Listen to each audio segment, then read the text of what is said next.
हाय kids, आज मैं आपके लिए कहानी लेकर आई हूँ सच्चे और ईमानदार बालकों की। तो चलिए पहली कहानी मैं सुनाती हूँ, सत्य की खोज में बालक सुकरात। तो चलो बच्चों सुनते हैं कहानी। बालक सुकरात का जन्म ईसा से 469 साल पूर्व यूनान के एथेंस नगर में हुआ था। उनकी माता का नाम फेनेरिट था। उनके पिता एफ्रोनिस्कस एक साधारण संगतरास थे। दिन भर की मेहनत मजदूरी से अपने छोटे से परिवार का भरण पोषण करते थे। उनकी आर्थिक अवस्था अच्छी नहीं थी।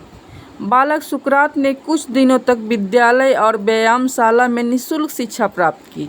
संगीत और विज्ञान में भी उनकी रुचि बढ़ती गई। एथेंस बड़े बड़े विद्वानों, कलाकारों, दार्शनिकों तथा कवियों और संगीतज्ञों का निवास स्थान था।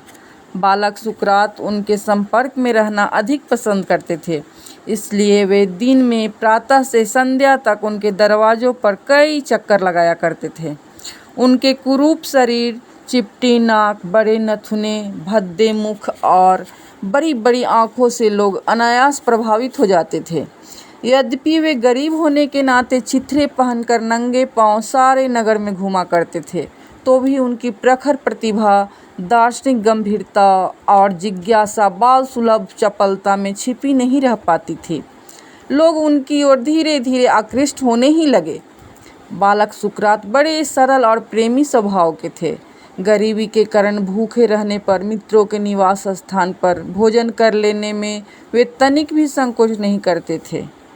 बालक सुकरात सत्य चिंतन में इतने व्यस्त रहते थे कि उन्हें कई दिनों तक खाने पीने की भी सुधि नहीं रहती थी। उनकी ज्ञान पिपासा उत्तरोत्तर बढ़ती गई। एथेंस छोड़कर बाहर जाना उन्हें किसी भी स्थिति में रुचिकर नहीं था। जंगलों और बागों में तो वे कभी जाते ही नहीं थे। बाल्यकाल की यह मनोवृत्ति उनके निष्प्रिय तथा गंभीर भावी दार्शनिक जीवन की भूमिका थी। बड़ों का बचपन इसी तरह असाधारण हुआ करता है। जहाँ कहीं भी सड़क की पटरी और चौराहे पर वे मनुष्यों का जमघट देखते थे, वहीं पहुँच जाते थे और ज्ञान की चर्चा करने लगते थे। उनके शिक्षा गुरु का नाम प्रोडिक्स था। वे सुकरात को बड़े स्नेह की दृष्टि से देखते थे। एथेंस के बड़े बड़े बालक सुकरात को अपने बच्चों की तरह ही प्यार करते थे। बालक सुकरात को धन और सुख के प्रति बड़ी चिढ़ थी। उनका मन इन दोनों से सदा दूर भागा करता था। वे असत्य को महापातक मानते थे।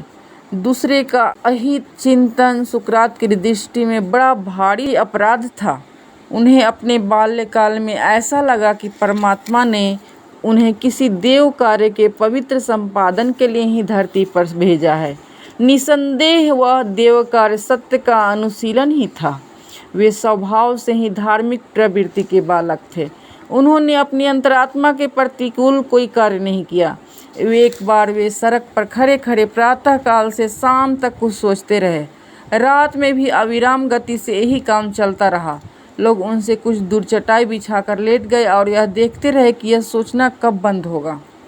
मेधावी सुकरात रात भर सोचते ही रह गए और दूसरे दिन प्रातःकाल सूर्य को नमस्कार कर वे अपने निवास स्थान पर लौट आए। इस घटना से उनकी साधना और संयमी जीवन का पता लगता है। वास्तव में वे महान विचारशील थे। उन्होंने आगे चलकर स्वीकार किया था कि जब मैं बालक था, मुझे प्रकृति क्या है, ईश्वर क्या है, सृष्टि किस तरह बनती बिगड़ती है, इन प्रश्नों पर विचार करना अच्छा लगता था। एथेंस नगर ही उनका विद्यालय था।